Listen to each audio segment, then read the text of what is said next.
Whether you're a whistleblower who's aware that your boss isn't properly disclosing earnings and is thereby avoiding tax payments, whether you are someone in the financial industry who knows about accounting manipulation that's resulting in an underpayment of taxes to the IRS, or whether you know of high-earning individuals who are avoiding tax payments to the IRS wants to hear from you.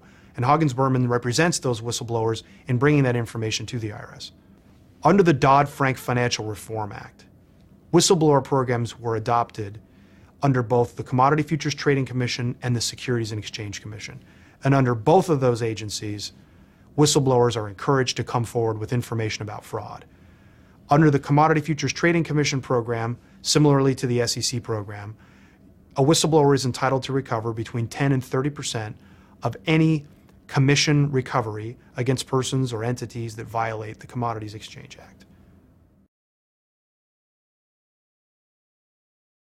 Whistleblowers are entitled to between 15 and 25% of the government's recovery if the government intervenes in your case and makes a recovery. If the government declines to intervene in your case, you litigate the case yourself, as the whistleblower, you are entitled to between 25 and 30% of the overall recovery.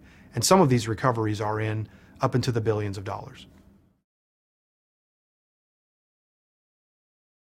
These suits are filed under seal.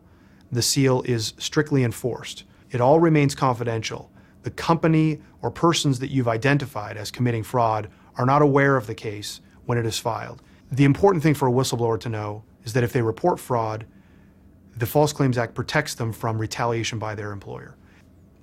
If you have information about fraud on the government, you should bring it to an attorney, whether or not you work at the company that you are reporting on.